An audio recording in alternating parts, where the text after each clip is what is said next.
అందరికీ good afternoon అండి. ముందుగా నన్ను ఇక్కడికి ఇన్వైట్ చేసిన వాసు గారికి thank you so much sir. మీరు ఇందాక వన్ సైడ్ లవ్ సినిమాతో కంపేర్ చేసిన చాలా బాగుంది.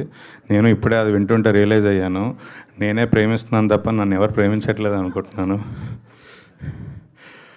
నేను ఈ ఈవెంట్కి రావడానికి టూ ఇంపార్టెంట్ థింగ్స్. ఒకటి నా ముందున్న అరవింద్ గారు, రెండోది అక్కడ ఉన్న Gita arts logo.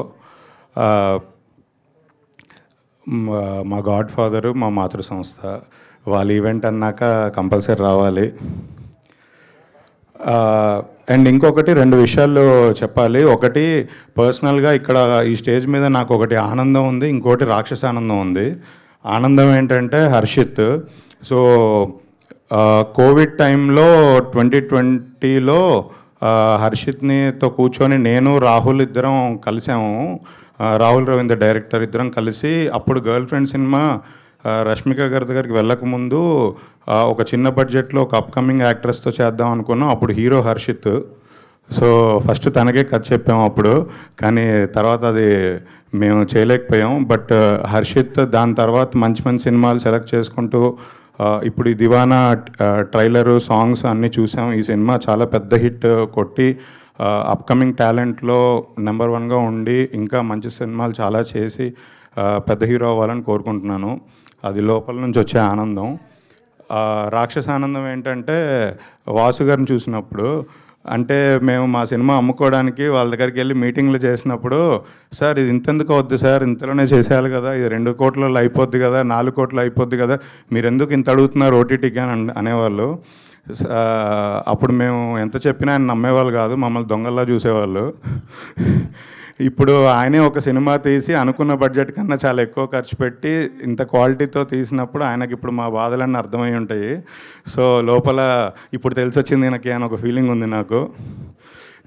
Jokes about Vasu గారికి, శ్రీదేవి గారికి కూడా ఈ సినిమా చాలా పెద్ద హిట్ అయ్యి వాళ్ళ ప్రొడ్యూసర్స్ అవ్వాలన్న వాళ్ళ డ్రీమ్ అచీవ్ అయ్యి ఇంకా ఫర్దర్గా కూడా చాలా మంచి సినిమాలు చేయాలని కోరుకుంటున్నాను. వాసు గారు చెప్పినట్టు ఈ సినిమా ఫస్ట్ సాంగ్స్ దగ్గర నుంచి టీజర్, ట్రైలర్ అన్నీ ఎప్పటికప్పుడు నాకు చెప్తూ ఉండేవాళ్ళు. నిజంగా చాలా ఇంట్రెస్ట్తో, ప్యాషనేట్గా, అంటే ఎక్కడ తగ్గకూడదు, ఎక్కడ మిస్ఫైర్ అవ్వకూడదు అని చాలా జాగ్రత్తలు తీసుకొని చేశారు. సో మీ ప్యాషన్కి, మీ ఇంట్రెస్ట్కి పక్కా సూపర్ హిట్ కొడతారండి. అలాగే ఈ సినిమాకి పనిచేసిన DOP Vamshi Pachipulusu, music director Harshith, heroine అందరికీ ఈ సినిమా ఒక మంచి మెమరబుల్ ఫిలింగా నిలిచిపోయి దీని తర్వాత ఇంకా మంచి మంచి సినిమాలు చేయాలని కోరుకుంటున్నాను. థ్యాంక్ యూ అండి. అండ్ ఇక్కడికి చిన్న సినిమాలకు సపోర్ట్ చేయడానికి వచ్చిన విశ్వక్సేన్ గారికి థ్యాంక్ యూ ఫ్రమ్ వీళ్ళందరి తరఫున. ఇలాంటి సినిమాలు మీలాంటి స్టార్స్ వచ్చి ప్రమోట్ చేస్తేనే ఇంకొంచెం రీచ్ ఎక్కువ వెళ్తుంది. Thank you so much for that. సరే, ధీరజ్ గారు ఒక క్వశ్చన్ ఉంది మా సైడ్ నుంచి. అమ్మాయిల ప్రేమ గొప్పదా, అబ్బాయిల ప్రేమ గొప్పదా? ఆబ్వియస్లీ అబ్బాయిల ప్రేమ గొప్పది. ఎందుకండి?